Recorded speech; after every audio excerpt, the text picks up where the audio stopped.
I've shared a few short videos recently on TikTok and Instagram and Facebook about my experiences parenting autistic children, and the response genuinely surprised me. Not because my experience is unique, but because many parents said, finally, somebody has put this into words. So I wanted to expand on it here in a calmer, much calmer, and more complete way.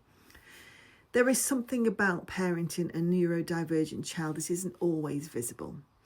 People might see a child who can smile, who can answer questions, who can participate. They can even look like they're coping really, really well. But what they don't always see is the effort underneath that. The masking, the constant social scanning, the sensory overload that builds quietly, the cognitive load of navigating a world that doesn't always fit their brain. Autistic children, especially girls, can hold it together in a public place in a way that hides the cost. And that cost is often paid at home. Meltdowns don't usually start in the kitchen. They're not random explosions. They're often the release. They're what happens when that nervous system has been stretched all day and finally feels safe enough to let go. The tears, the anger, the shutdown, the emotional flooding. And as parents, we are the ones catching it.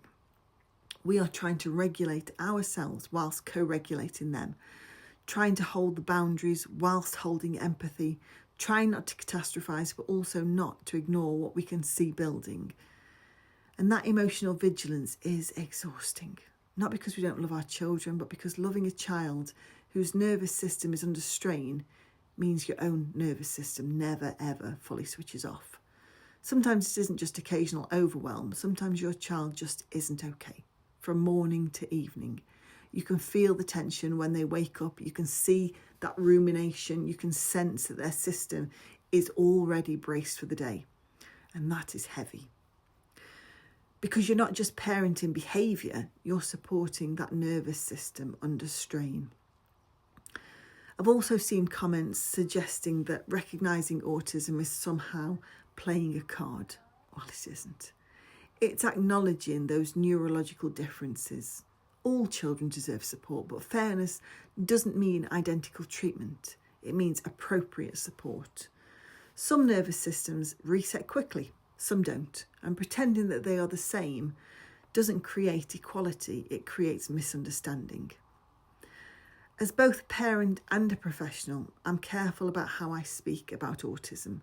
This isn't about lowering expectations, it's about understanding that cumulative stress has a cost. Masking has a cost. Chronic overload has a cost. And parents often carry that cost quietly. So if you're parenting a neurodivergent child and you feel emotionally tired in a way that is hard to explain, you are not weak. You're not dramatic. You're attuned. And that takes energy. So if this resonates, I'd love to hear from you in the comments. And if conversations like this are helpful, you are very, very welcome to subscribe. You are not and never will be alone in this.